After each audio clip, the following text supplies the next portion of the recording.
So I'm going to talk today about Hatchify. It's a new open source framework that we're releasing. It's a bunch of low code libraries for React, Node, and Sequelize. I'm going to talk about, okay, good, it works. What problems it solves, what it is, how to get started. I'm going to show how to get started with it and how to customize it a little bit, and then kind of talk about what's next for the framework. I'm kind of skip through this part. So what problem this solves? Who's built a CRUD app here? Like the basics. So for the I started JavaScript Chicago like 2008. I can't tell you how many of these forms and tables against some database that I've built over and over and over again. So how many people here use low code tools or no code tooling as part of their like solutions they bring? Some at least 2 people. Okay. The problem is what I'm guessing why most people here don't do it is because you need to be able to customize the apps that you're building. But we're a consulting company and we need to get started quick. You know, this whole agile idea is build something fast and quickly iterate from it.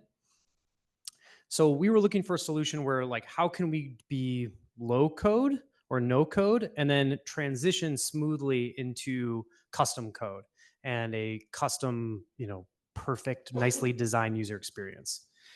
So we fortunately had a project starting that was just that, and a customer that was willing to kind of experiment.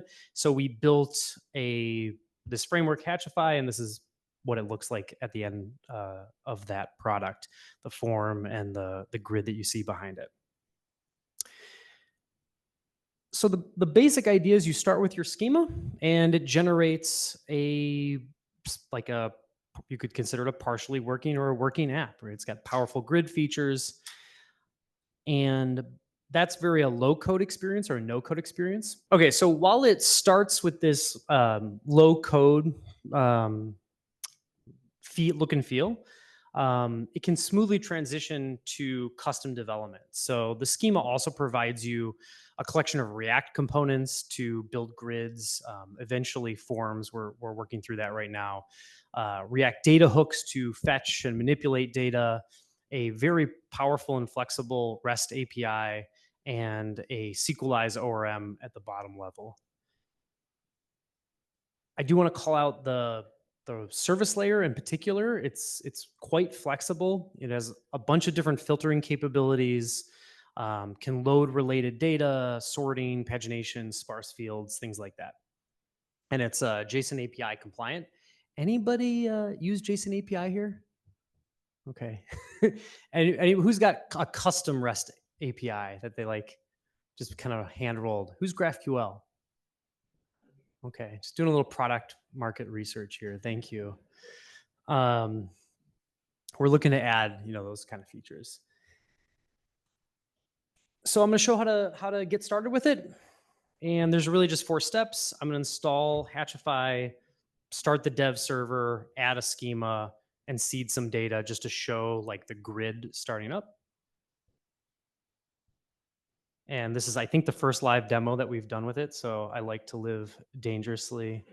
We'll see how it goes. All right. So hopefully people can see that. I can make it a little bit bigger.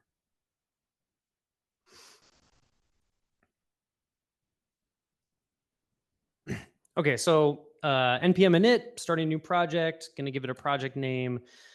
Starts with Express or Koa bindings. I'm going to choose Koa.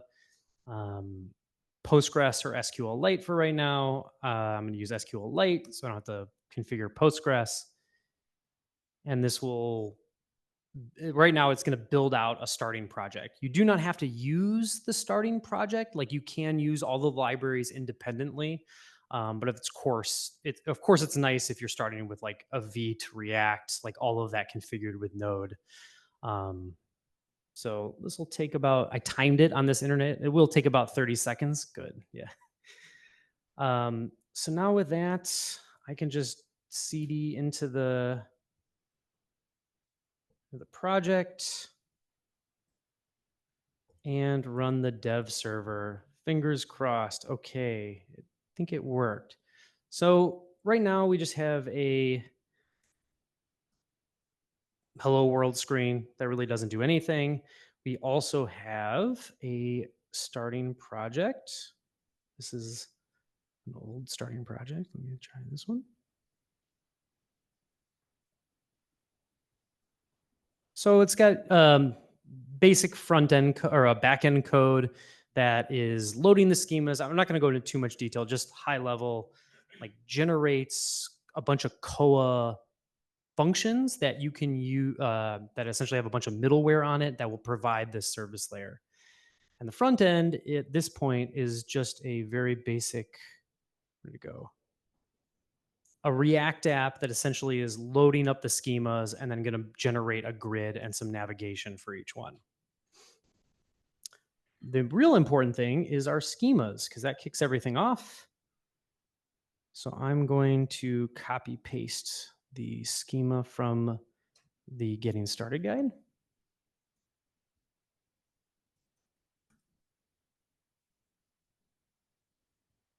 And I forgot to mention this earlier. Like this is kind of our beta release of this product. So it's not what you're seeing. I mean, we're using it in production, but there are some. I'll talk about this at the end. There are some features missing that we want to add. But you're kind of seeing this for the first time. Really, we haven't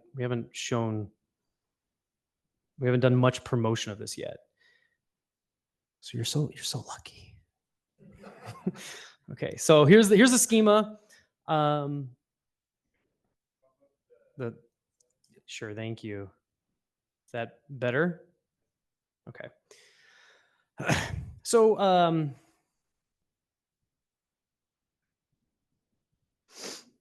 essentially, you import from this Hatchify JS core that has all the methods used to define a schema. There's very strong TypeScript support. Basically, we're defining a to-do that it's got strings, dates, like an importance that's a number complete that defaults to false. You can see here how we're building relationships, has many, belongs to, that kind of stuff is all supported. So we're essentially establishing a to-do type with that belongs to a user type. And having saved that, we should have right now 2 empty grids. Okay. So our forms isn't production ready yet. So I'm not showing the forms. It's really the grid and service layer is production ready. So for now, until we're fully ready to release, you got to seed your data. So I'm going to do that in another tab. And we have a script that reads your schemas and will build, kind of guess at what your data type looks like. And I refresh, and now here we have a sortable paginated grid. So sortable, paginated, and really powerful filtering built in, right? It contains green, and then I'll find everything with green in it. And you can do greater than, less than. It knows it's conditional based on the type. So like numbers, it knows it has different options for compound filtering, that kind of thing. So it worked. I'm very happy with that.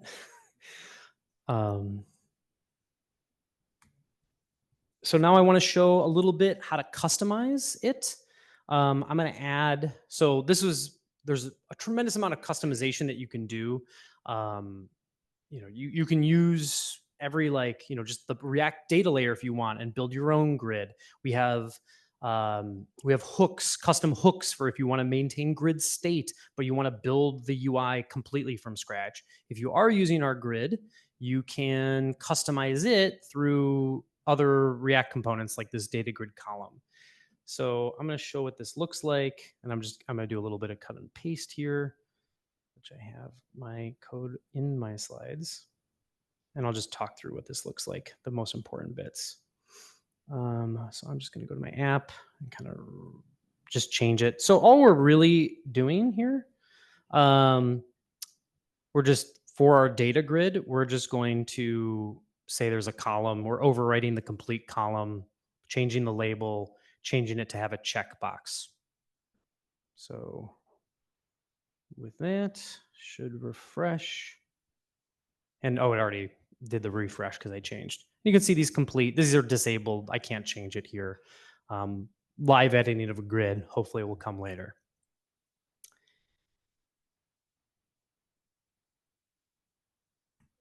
So what's next? We have to get our forms production quality, because obviously being able to just generate the app and have the forms all work, that's a really important feature if you want to kind of approach low code ergonomics, if you will.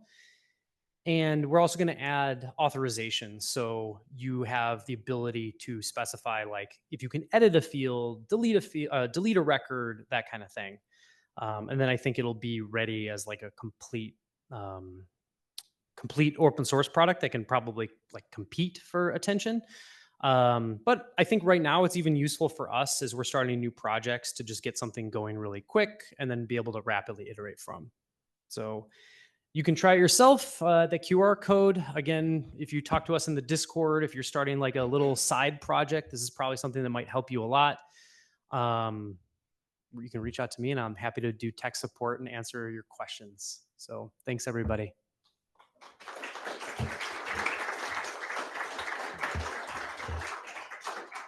Any questions about it, or yeah? So yeah, we're looking at Prisma and other ORMs. Sequelize was for the client; they were already kind of on it, so it was an easy. Yeah, it's still the most popular, although it's not the most loved.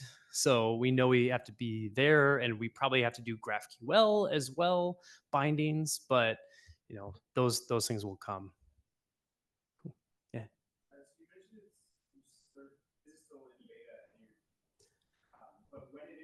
Yeah.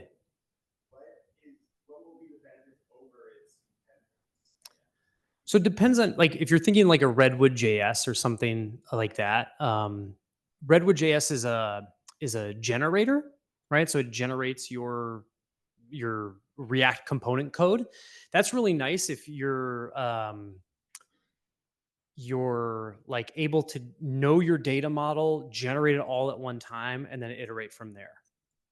In my experience, unfortunately, you'll like have your data model and then you'll like be playing with it, and then suddenly it's all got to change, and you've got to coordinate those changes across the database, the back end, the front end code, all over. So we're trying to make ours is libraries instead of generated code.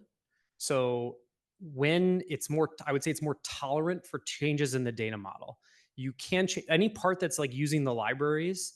You change it, it'll just add another column to your grid, if you will. If you're still using library, you might have replaced it, but that's fine because it'll still add that TypeScript awareness to your like React hooks, or to the service layer. That property will appear.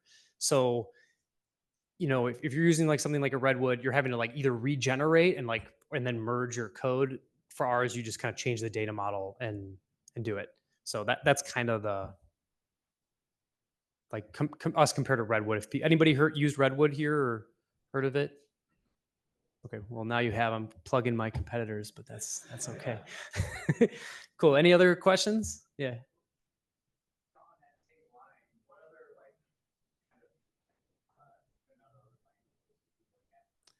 So very much I mean, I was a big Rails person like 15 years ago, and I really liked that.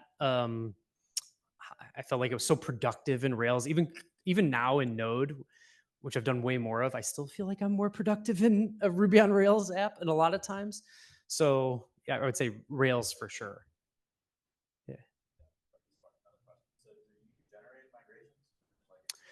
So that would be another, yeah. So there's so much discuss. So this is there's, because of Sequelize doesn't have great migration support. This is why a lot of people are like, we got to move to Prisma earlier because it does have migrations. Right now, you would just write your migrations alongside. We've thought about writing. That's how we did it in our current app. Um, that is coming in some form. I don't know if it'll land for SQLize. It might come with like the Prisma type ORMs that already have a migration solution. Migration, getting really into the weeds, migrations and your data schema, like they kind of loose, they're tight, they're kind of related, but they're not perfectly related. So you always need an ability to write, to customize your migration. So, we don't want to like own that. So that's, again, Prisma would come with that. Cool. Yeah. So just that, I know this is more in the weeds.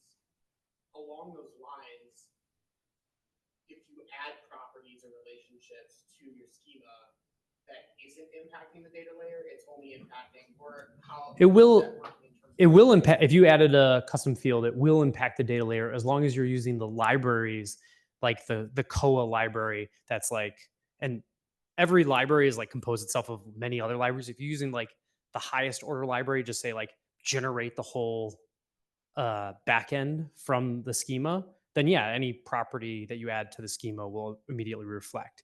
If you then go say like, no, I'm going to build my own middleware and I'm going to handle the request myself, it will, like, presume if you're still using SQLize, it will adjust the SQLize model automatically, but maybe now you have to like wire things up yourself.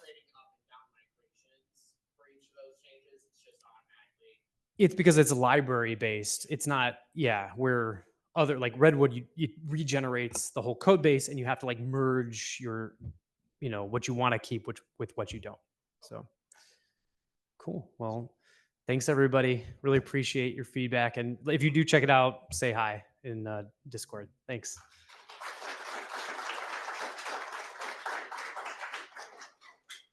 So this presentation is called Understanding Iterables. My name is Evan Hahn.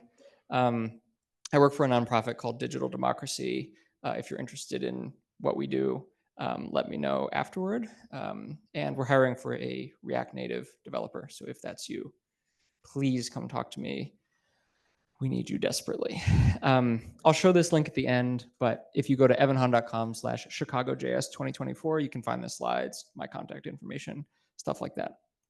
So this talk, I would say, is for intermediate-ish JavaScript developers. So if you're like really new to the language, that's great. And I hope this is useful for you. But I think it's for people like, who have, I guess, a little more skill than that. I don't like the way that sounds, but that's what it is. I'm trying something in this presentation, which is the one small step example style, where I kind of show something and then I make one little tweak to it. Oh no, that's my voice. Oh, okay. Well, so the one small step example style is this thing where I'm going to show an example and then I'm going to make a small tweak to it. And I don't know if this is good, so you're all going to be guinea pigs for this. I'm giving this presentation because I think iterables are underrated. I think that people either don't know about them or don't know how they work. And I want to see them used more. And I hope that like one person here starts using them more, or everybody here uses them every day for everything that you do. So this presentation is split into 3 parts: why iterables, then prerequisites, some stuff you got to know before you can learn about iterables, and then iterables.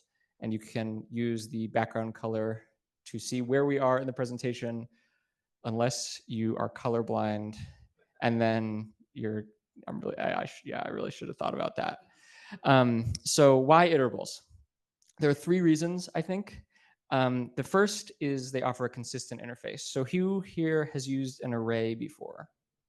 I'm going to guess it's a good chunk. What about a string? I would say maybe even more popular than arrays. Set? All right, we're seeing a lot of set use. Map? Look at this. Your hands are probably getting tired. Node list, DOM elements in the browser. So less, but still used. Buffer in Node, you're dealing with bytes. Typed arrays, uint8 array, uint16 array, stuff like that. Readable streams, right? These are things that, all of these are just like collections of things. So arrays are collections of items, sets are collections of items with no duplicates, node lists are collections of DOM elements, and you can call map on an array, But you can't call map on a string. You can't call map on a node list. You can't call map on a set. It doesn't work. But if you had a consistent interface, you could. So if you had a map function that could deal with all of these things, you wouldn't need a giant if statement for like, if array do this, if string do this, if node list do this. It would just work on all iterables. And who here has used something like this, the for of loop? So this works with arrays because arrays are iterable, but it also works with strings and sets and maps and node lists and any of these others. We'll talk much more about this consistent interface. The second thing we'll talk much more about is that they are sometimes faster and more memory efficient. So in this example, and we'll come back to this, imagine you have an array of 2 billion elements. When you call map, you get another 2 billion element array. And then you call filter, let's say it removes half, you get a 1 billion element array. And then you call map, you get another 1 billion element array. So you're like doing these big allocations, and iterables can let you do this sometimes in a faster way. They can be much faster if you're finishing early. So if you're doing things like this, but you only want to get the first 1,000 or whatever, they can be faster. And they can be faster if you have a lot of elements. Again, we'll see this in much more detail. The final, I really believe in this one. This is maybe the one I believe in the most, in that it offers new ways of thinking about problems, new ways of modeling problems. It doesn't give you ways of doing things that were impossible before. It just gives you ways of modeling them that I think are maybe a little bit, sometimes a little bit better. This one is also hard to describe succinctly in a presentation, so I fear that this one will just not come across in this presentation, but I hope the rest does. So these are the 3 reasons why I think iterables are neat. They offer a consistent interface, better performance, and new ways of thinking. Any questions before I move on? Cool.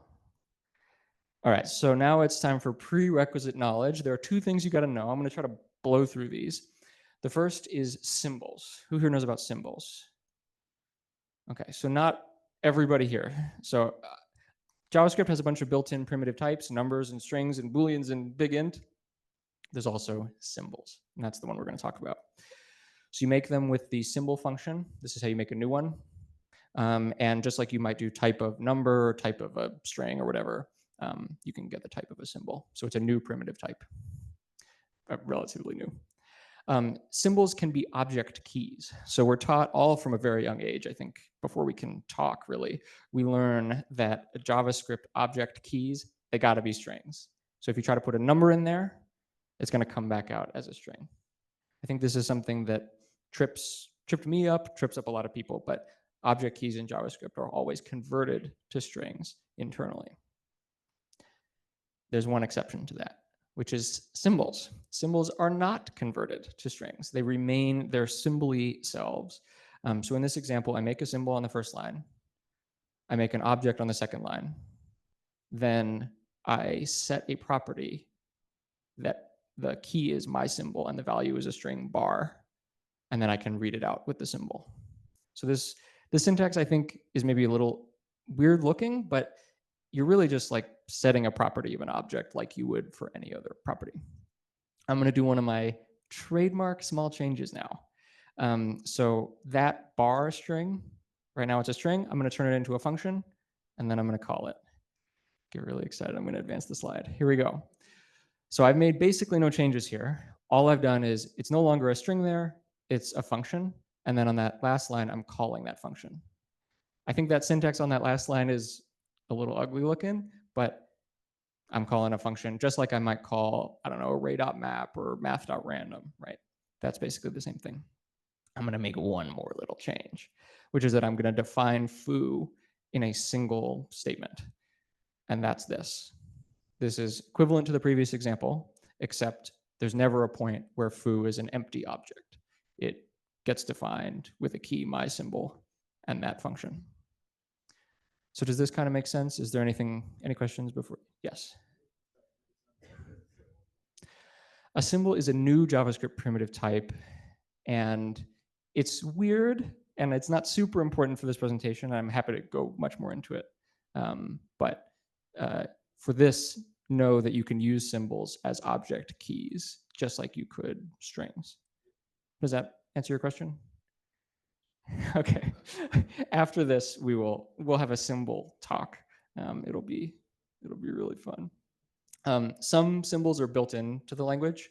So symbol.iterator is one we're going to talk a lot about today. Symbol.species, symbol.toPrimitive, and typically these are used for hooking into things in the JavaScript language, as we'll see. This is just like you can find like numbers built into the language, like math.py or number.maxsafeinteger. These are just like things that they give you. Any questions about symbols other than what are they? Yes. That trips me up also. So let's go back a couple slides so I can show you. So on that first line, let's go to an even simpler slide. This one. The S in symbol there is, or the second symbol is capitalized. And so you would think you would call new on it. And when you do that, it gives an error. And that is because you shouldn't construct them with new. This is sort of similar to why you shouldn't do things like new number or new string. It's the same idea, except they couldn't go back and prevent people from making that mistake, so they have to allow it in JavaScript. But when they made symbols, they were like, we don't want people doing this. Please don't do this. And so it gives an error. I actually had a slide in this presentation that I should have kept because it answered that question. Yes?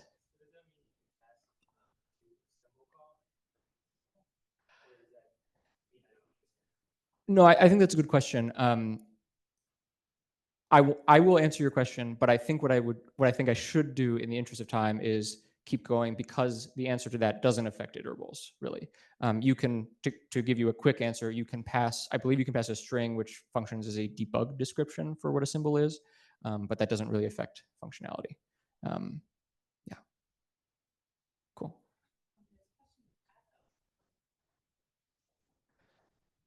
Oh,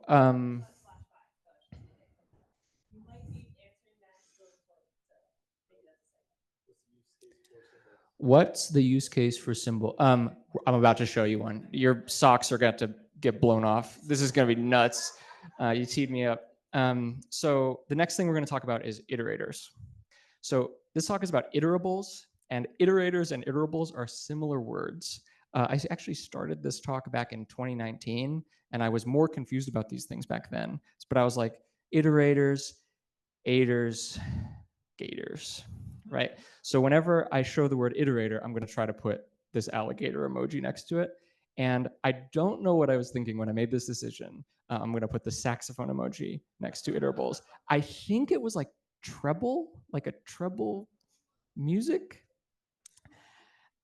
Yeah, come talk to me after if you know what I was thinking 5 years ago. So we're going to talk about iterators. There is nothing special about iterators. Symbols were weird. Iterators are not. So let's say I'm the Meyer of JavaScript. I'm the Brandon Johnson of JavaScript. I'm the Lori Lightfoot of JavaScript. And my first decree is that I'm making cool objects. So there's some objects that I think are cool. And an object is cool if it has a property called sweet that is a string. This is a stupid thing I'm showing to a bunch of smart people. This is a cool object, right? This object has a key sweet, and this value is a string, right? Is this a cool object? I'm seeing some nods. I'm seeing some thumbs up. You're right. This is a cool object. And I'm doing a little buzz marketing for Sweet Baby Ray's barbecue sauce here by accident. Is this a cool object? I'm seeing no's. I'm hearing people say no. And you're right. It's not a cool object. So I made this up, right? This is a stupid thing that I made up. And you want to know something else stupid that somebody made up is iterators. So an object is an iterator if it has a property called next that is a function. And when you call that function, you should get an object of a certain shape out. It's a pretty simple shape. So this is about the simplest iterator I can devise. You can see that it has this key next, and it's a function. And when you call that function, you get an object. And that object has two properties, whether we're done iterating, which in this case we never are, and the value, which in this case is hello. And so if you call foo.next, you can call it over and over and over again, and you'll say, we're not done, hello, hello, hello, hello. I don't think this slide explains why I would do this, but I would hope that people here can read this code and think, I don't know why you're doing this, but I understand what the code is. There's no like new concepts here. It's just I made something up and I haven't yet explained why I made this thing up. This is a very similar example to the previous, except it's a little bit more useful. So instead of just always saying hello, this is a counter. And when you call next and you pull the value out, you'll get 1, and then you'll get 2, and then you'll get 3, and you'll get 4. And so what the code is doing is on that very first line, we're saying the count is 0. And then every time you call next, we increment it by 1 and basically return it in that object. So again, I don't know that the motivation for why I'm doing this is clear, but I hope that this is like not weird JavaScript that I'm shoving down anybody's throat.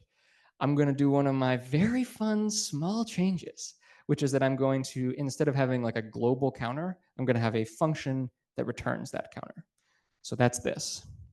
And you might use it by calling create, and you get one of these iterators out.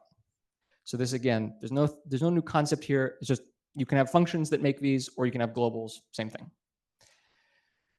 I am now going to show a slide that combines symbols and iterators in a single example.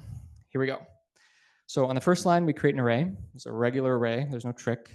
The next line is probably the most complicated.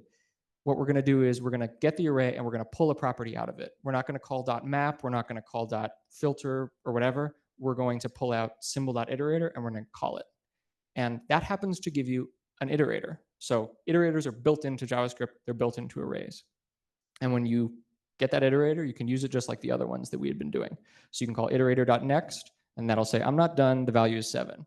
I haven't shown it on these slides, but it'll then say, I'm not done, the value is 8, then 9, and then when you call next again, it'll say done is true, value is undefined. So we're all done.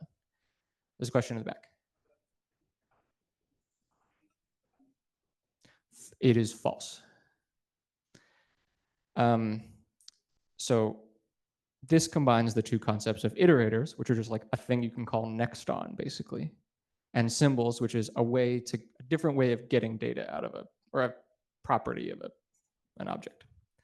And I actually just talked about iterables. That example is basically what iterables are. And now we're going to talk about iterables. These are another completely made up thing.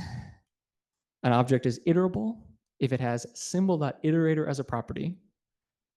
That is a function, and that function returns an iterator. So iterables give you iterators. By the way, we should do I don't want to like encourage drinking games here, but like do a drinking game of me messing up iterable and iterator in this presentation. I'm sure I'm going to do it, or maybe you already have. So iterables give you iterators. This is an example. So this is an iterable that encodes every positive integer. So that's our iterator right there in the middle. You can see it's one of our classic objects that has next on it. It's got a function. You call the function, you get a done and a value. And then the sort of outer thing is the iterable. The way that you get the iterator out is you call symbol.iterator. So is this how are we feeling? Can I get a vibe check? I'm getting, okay, great vibes, really strong vibes.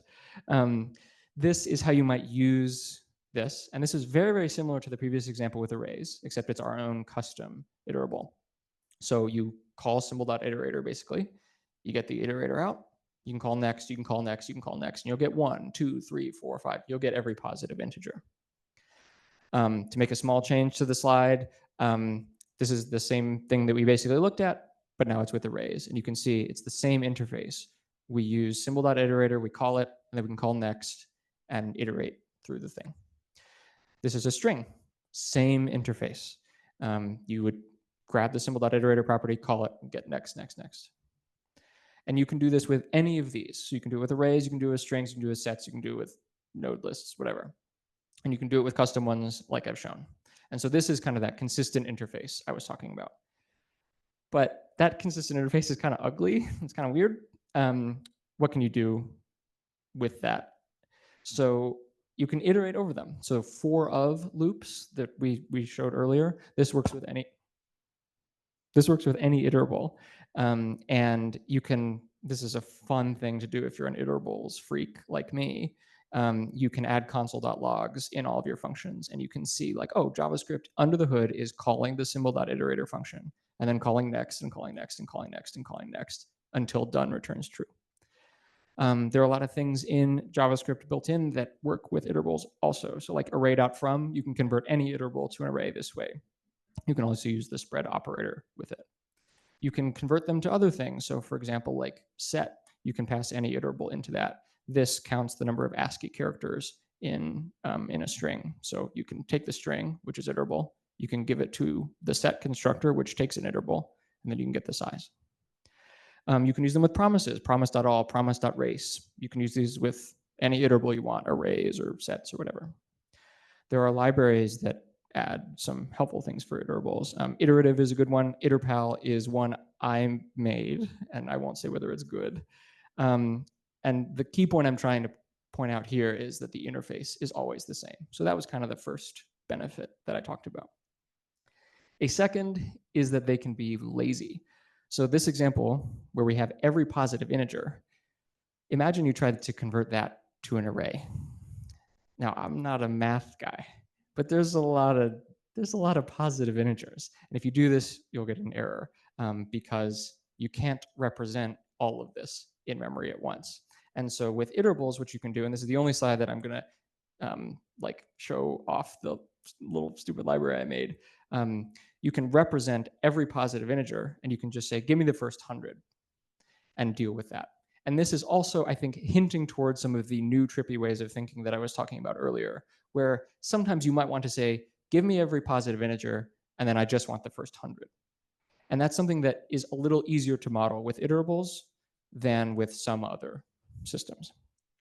And in this case, this will not crash. This will not like cause an error. You can actually have this infinite iterable and then only grab the first 100, and it won't have an error because there are only 100 numbers in there. So this showed laziness for like it actually works now, but there you can also use laziness for performance. So this is the example I showed earlier where imagine you have like 2 billion elements and you call map, you get another 2 billion element array.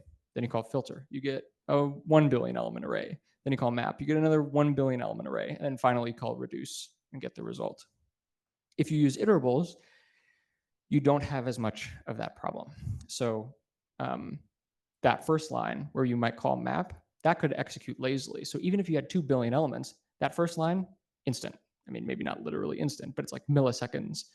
The next line would also be milliseconds. It would just say, when you start to pull things out, I'll give them to you, but I'm not going to give them to you until you ask.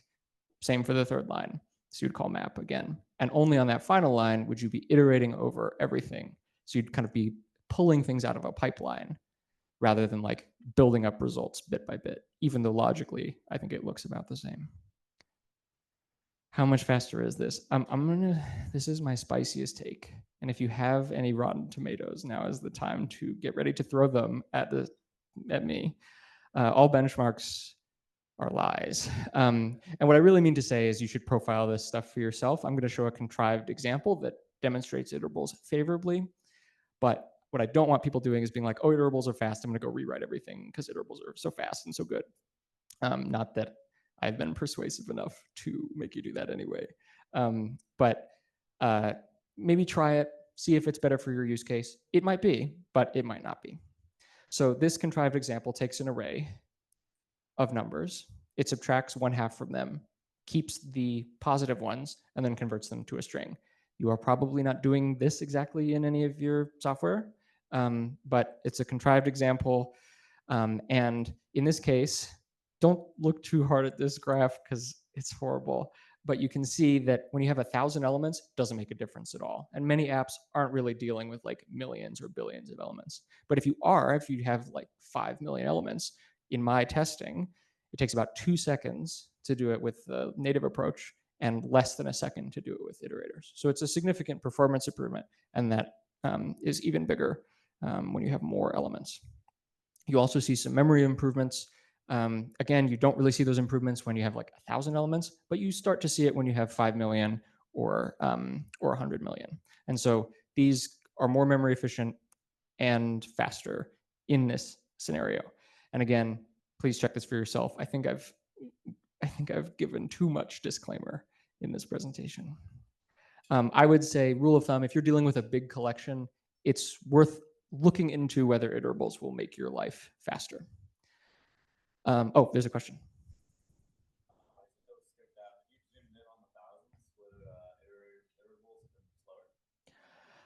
I have found cases where it is because I presume, I actually don't know this, I presume because JavaScript engines are doing optimizations under the hood for those things. But it's usually, milliseconds different, and it doesn't usually make a significant difference. I've never seen a case where like iterables are just like way worse, but I have seen cases where they are worse because you're like creating these objects when really you could just like call map and be on your way. Does that answer your question? I'm going to talk about async iterables now. So an object is an async iterable if it has symbol.async iterator as a function that returns an async iterator. And I'm not going to show code examples of making our own, but know that an async iterator is exactly the same thing. It's the thing with next, and it returns done and a value, except when you call next, you get a promise that resolves to that value rather than that value. But that's the only difference. And you can use them for all kinds of things. This is a simple example that in Node, you can create a readable stream and you can iterate over the chunks. And you see for await is the syntax for doing that here. And a slightly more realistic example, I am making a word game right now. If you like word games, like Wordle or crosswords or whatever, hit me up. But it has a dictionary of about 300,000 words. And I was noticing that it was like a little slow when I was loading the dictionary in. And so I was able to use a stream, basically pulling the data from the fetch response. And I was able to iterate over each piece rather than pull the whole file into memory and process the whole file.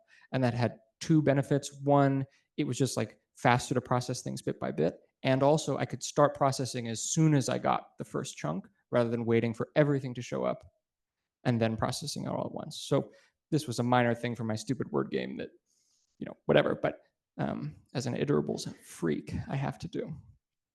The last thing before I wrap up, I tried to put generators in this presentation and it was a bloodbath. Like it makes the presentation 8 hours long. I think generators are a really neat part of this story. And if you're interested in this, I would highly recommend looking into those if you haven't.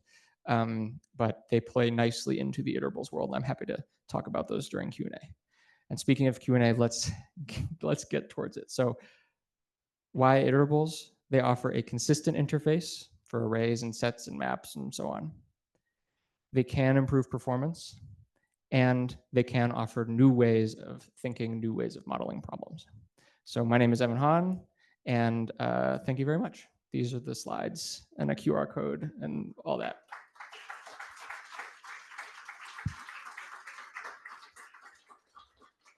Does anybody have any questions? One thing I'm curious about, looking at the hookup, properly symbol.iterator, why isn't it just a So like, why isn't like array.map? Like, why isn't it just array.iterator?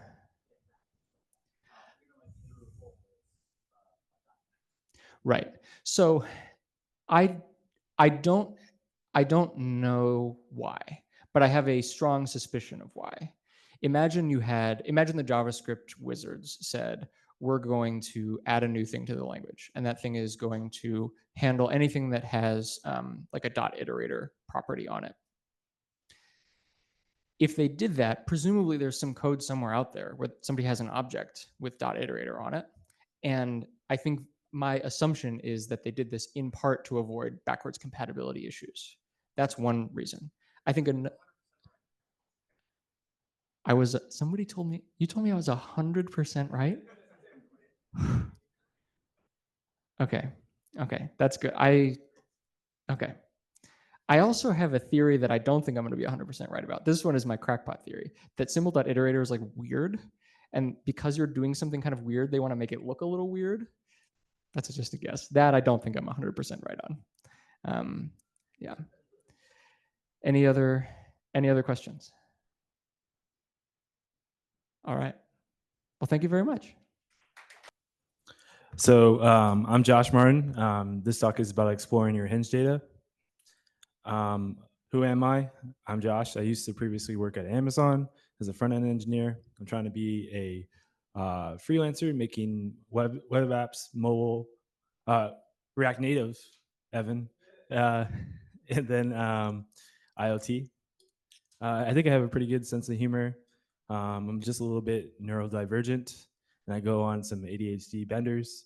Lately, it's been laser cutting. I have these little trinkets for you guys and stickers. And also, this project is an example of when those times I went off the deep end. So before we get into it, let's talk about the outline. So I want to tell you about where this idea came from, what kind of data Hinge provides for you, and the little website I built to analyze your Hinge data if you want it to. So where did this idea come from? So about like a year ago, at the time, I just broke up with my ex. I was just scrolling through the dating apps late one night, and I'm kind of into cybersecurity, and I've attended DEF CON a few times, which makes me kind of curious about what kind of data websites are collecting on me. So if I see the option to download my data on a website, I'll fill out the form and see what kind of data I get back. Not every website has it, but luckily Hinge does. So if you go to your settings in Hinge and then you go to download my data, you'll see a form like looks like this. You enter your country and state, and then you click download your data. You'll get a email right after that saying that confirms that they got your request, and most likely you'll wait up to 48 hours. But I guess this is not loading, so I'll go on. If I can. Yeah, exactly. And then you'll get another email that says your data is ready to be downloaded. And then you'll see a new badge in your settings that says ready to view. You click that, and then you'll have this new page that says your data is ready to download. You can look at it on your phone or your mobile device. And surprisingly, the data is so much. There's so much data here, and well organized, which is it'd be like, yeah, you get it, yeah. So I can't, yeah. But we're not going to go into the data right now. I want to talk more about the inspirations around the project that I built for this. So at the time, on TikTok, dating raps were pretty popular. And dating raps are based off of Spotify raps, where it's take the trends in your dating history and summarizes what kind of insights you get. So people basically, at the end of 2023, were like, I've been on 6 dates, da da da. Let me see if this video loads because it's local. Nope. So basically, where you meet people, what kind of information you get from that, how many have you actually ended up getting a relationship with or situationship. It can be kind of funny, honestly. So misfortunate this is not loading, but more inspiration is like I saw this receipt thing on Instagram called Receiptify. It generates a sheet off your top tracks from the past month, 6 months, and all time. It's a pretty cool and simple tool made by a CS student. So both these tools are very shareable, very viral, and after looking at the quality of Hinge data I received, I kind of wanted to make something for Hinge. All right. Luckily enough, birds of a feather flock together, and two people have already made this. When you have a good idea, everyone has the same idea, basically. But I would say wrapped out dating is the best one. But when I was here at this point, I had I didn't Google at all. And I was really just on my tisms, you know, and really just like going full speed. There's an audio track, but I guess you're not going to hear that. So It's that one. He's like kind of. He has these all voice clips online. He's like kind of redneck. I don't know how to describe it. Like it's the dumbest quotes. It's like, burn, burn, burn. Who's there? Autism, or something like that. So, but anyways, let's look at the data you can get from Hinge. So it comes in this zip file here. And when you extract it, you have all these files.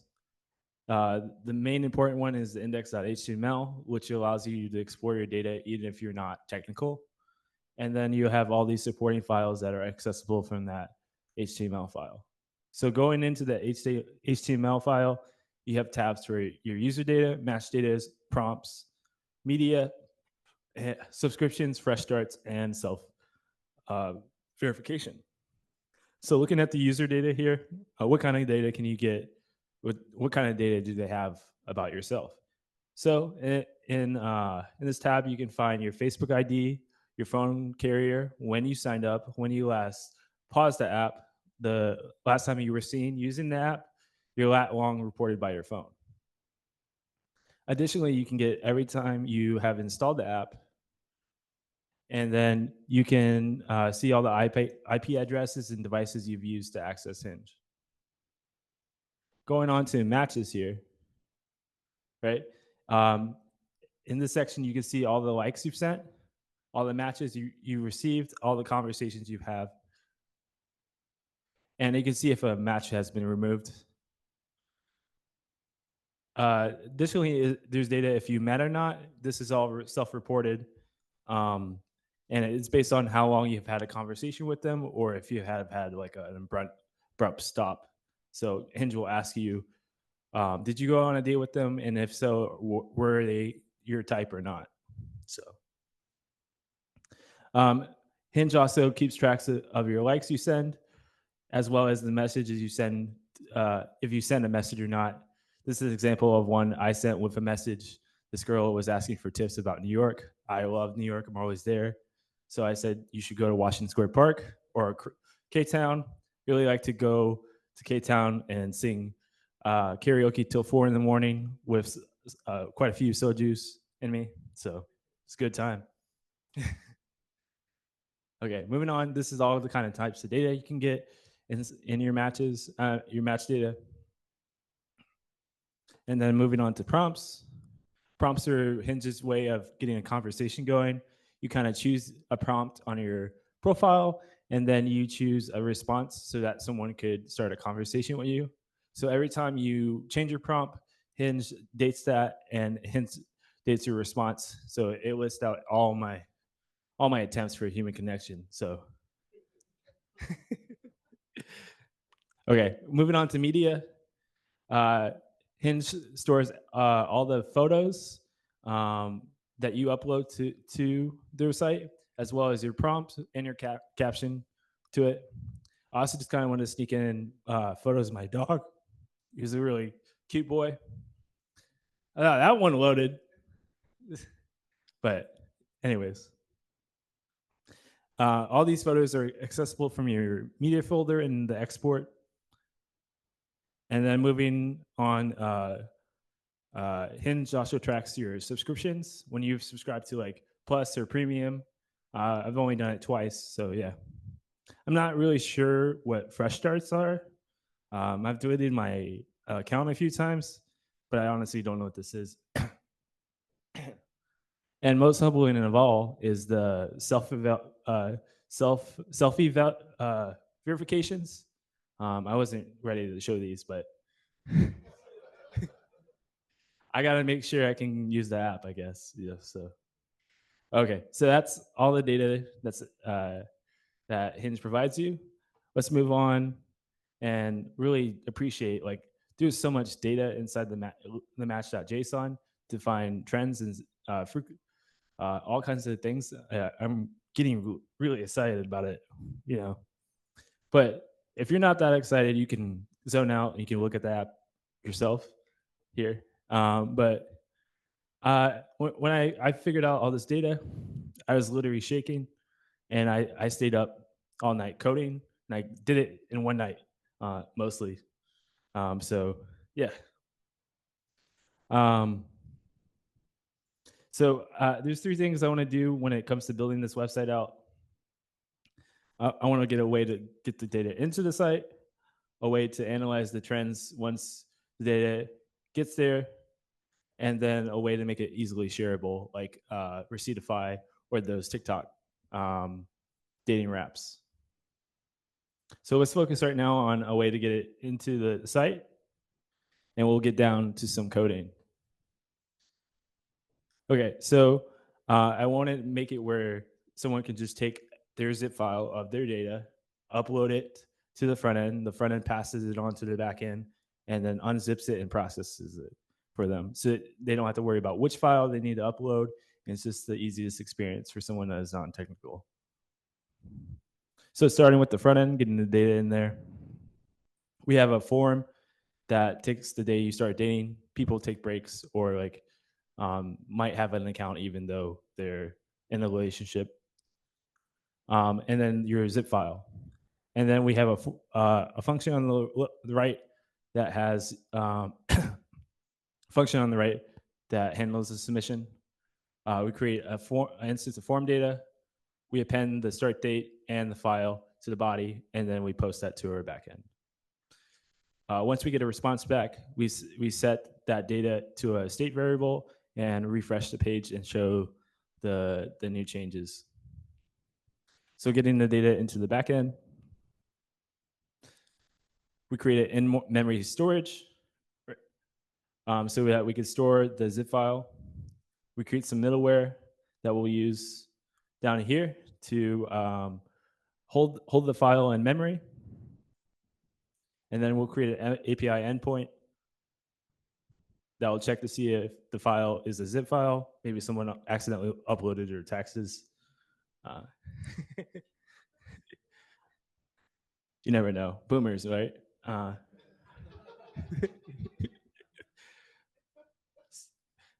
So we're going to look for the match data and the user data so we can get the match results and make the results a little more personalized. And then once we get those files, we're going to get the buffers and transform them to JSON and then process the data. So we're going to use the start date, and then we're going to use the match data and the start date to start processing trends. And then we're going to grab from the user.json their first name to give the, say like Josh's hinge wrap results as a banner. And then we're going to return these results to the front end. But oh no, we have an issue. This file is way too huge, and I've spent way too much time testing just on my local device. So when I actually deploy this to like Vercel, I can't send the file. So this is an issue. But thinking about it, I think I have an idea.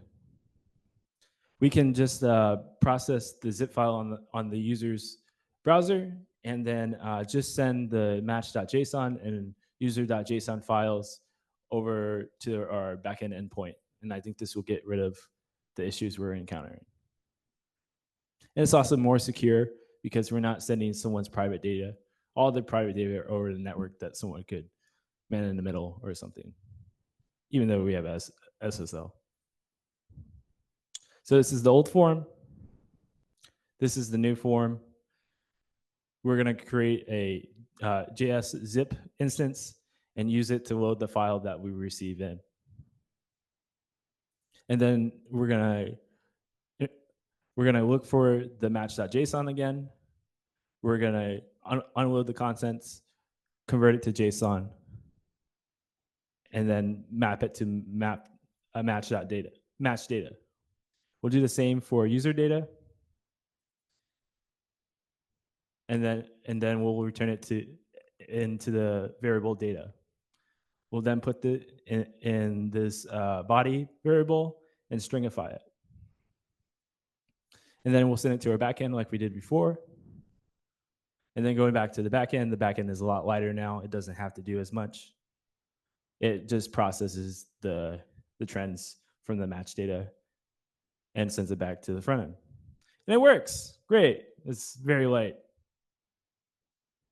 Cool. All right. So next step is analyzing the trends once we get the data.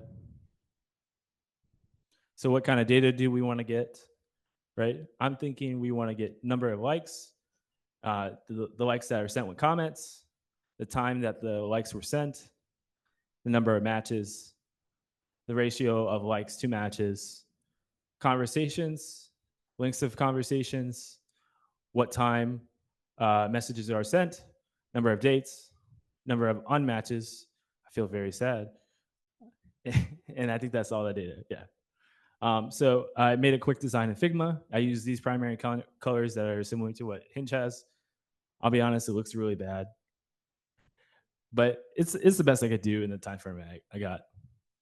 And after looking at discovering wrapped out data, I found a lot more data I could use and a better sense of design with graphs. And after coming back to write this talk, I've broken it up to fit into multiple images that could fit onto a mobile device and better layout in general. So let's get to coding. This is going to be pretty intense with a lot of lines of code. I got to fill time somehow. So Hinge data matcher is the function we're going to use. We have all these variables here. We have variables for number of likes, number of comments, and then we have a variable for number of matches and unmatches. We have this object to track our chats, and most importantly is the frequency. This is a 24-hour array that are basically all zeros at this point, but will be used for our frequency graphs to show up. And an object for if that you have actually met, how many times Hinge has asked you met someone, what's your type, they were your type and not your type, and the last time you went on a date. I have these adding up, but I don't really use them outside of the code, so just as a note. Also, we're going to keep track of when you are sending likes and the last time you used the app, because that could be different than when you requested your data. So this is likes here. So you don't always send a like or have a like instance in each object. So we have to check, because like you could be receiving a like from someone else. So you got to check to see if a like exists, and then check to see if it is in the time frame that you said you started dating. If it's not, we're gonna abort and not count this towards anything.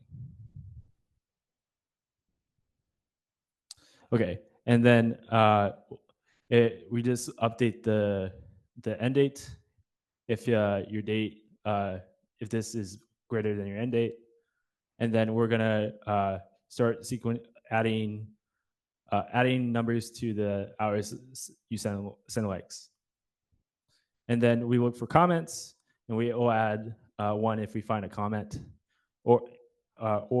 and we'll also upgrade the number of likes. We'll go through the data as well and add up the number of matches. We'll check to see if a match has been removed, and then make sure it's in the date you started dating as well.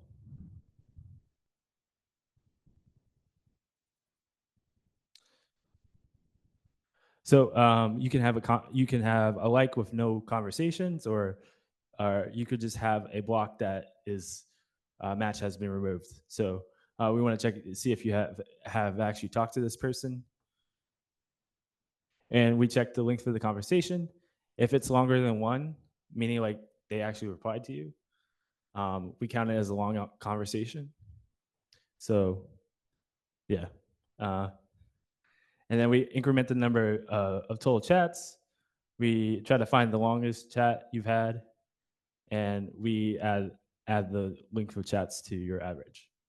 And then we also want to get, so it not only is counting when you're sending messages, but when your date's sending messages, because all messages are anonymized. So I can't really tell if it's you talking or if it's me talking. So, and dates. So you can obviously not meet the person. So, so I'm just adding up all the data that we're getting and checking to see if you met them or not. And then we get the data if you met when you last went on a date. And then when we're calculating the chats, the average number of chats by the total. And then this is the object that returns to the front end. And right here, we're just calculating the percentages of like comments to likes, matches to comments, and conversations to matches. And then this all gets returned to the front end. And now we can dump our brain in the trash can. I hope you guys are still awake. So that was boring for me. So, all right. Last thing, we want to make this easily shareable so I can go viral and become a millionaire. So I have this button when you get your results is download your results, and these are images. So I have a set of images which are mapped to the corresponding IDs in the DOM. Additionally, this is the beginning signature of our download function. So I also have this function get blob. It will grab an element using the document selector and convert that from an element to a canvas. You add this parameter so it will load images, and then it returns a base 64 URL out. So that way we can encode it into our zip file. And then we have this set of code that maps, does promise that all to get all the files, all the DOM elements into files that we can, base 64 images that we could use. And then we only want the results. We only want the value. So we just map over that to spit out the value. We create another JS zip to compress these files. And then we iterate all over all the files that we want to compress. We convert them from base 64 strings to blobs, and then we slam them into our zip file. Then we're gonna get generate a zip file that we can let the user download and make that into a blob itself. Create a DOM element of a link, add the URL of that zip file, give it a name, and then when you do link.click, it starts to download, and it'll download it onto their device. So cool. That's pretty much it. Yeah. So we have all these images now, and the world can see our dating history if we want to. So these are the slides, and that's the website. Does anyone want to see a live demo by chance, or have any questions? So, do you have a question? Yeah, three.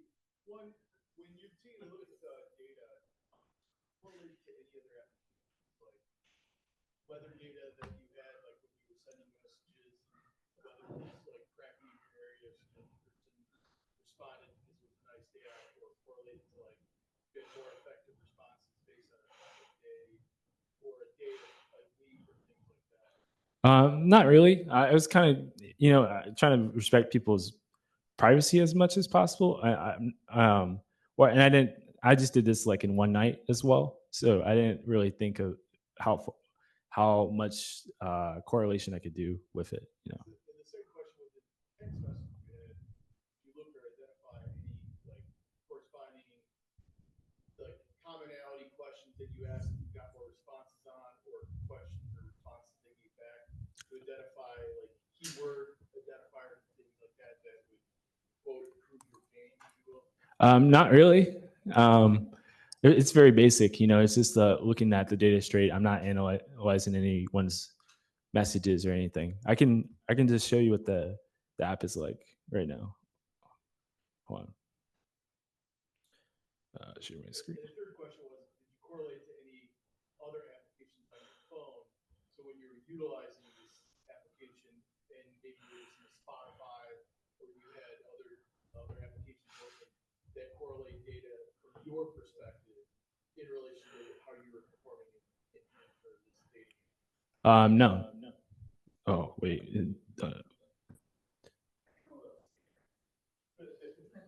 Why are you scared?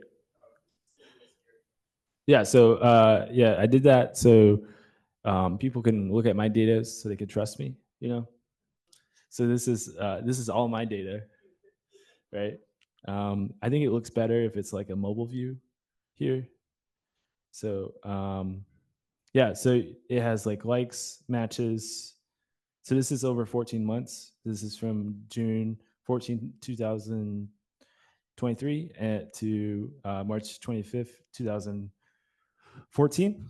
You have, I sent 872 likes. I got 51 matches out of that, 48 conversations and 4 dates. I don't know. This is wrong. Is it? On matches. So yeah, I sent almost half of them with comments, and I really like to send likes at 6 a.m. apparently. So,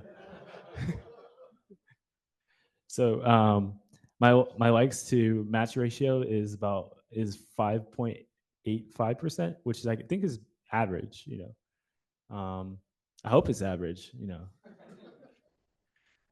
Yeah, like I said, I got 52 matches, 48 conversation. Average conversations about 5 matches. I mean, five messages. 52% turned along, so I got two messages at least. Me and my matches really like to talk at 10 p.m. And then I went on 4 dates. The last one being February 2nd, according to Hinge. So that's the kind of data I have. I can download it. Oh wait, the thing is in the way. I can download it, and it downloads to my desktop. I can go here, open it up, and then it's just all the images that I of the divs. Yeah.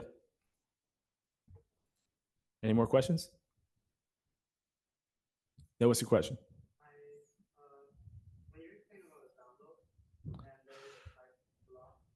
Yeah.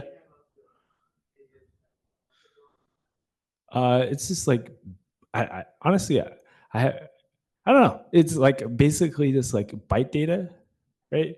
That you can raw byte data that you can download, you can manipulate. Does anyone have a better explanation than I? I think it's part of the file API for the browser. Yeah. Something JavaScript browser. Yeah. Yeah. Any more questions? Anyone in chat? Did I miss the chat at all? Okay. You have a question? I think, yeah, you could probably have done that in the front end. So I don't know. Yeah. But it might have been a lot for their browser. You know, these are running on mobile phones and stuff like that. So maybe something to consider. Did you have a question back there? Okay. Wish I could find my slides again. All right, it's here. Hold on. Anyone have any more questions? What's your question?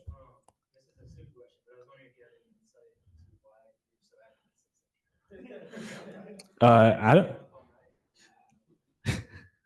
I definitely do have insomnia. You know,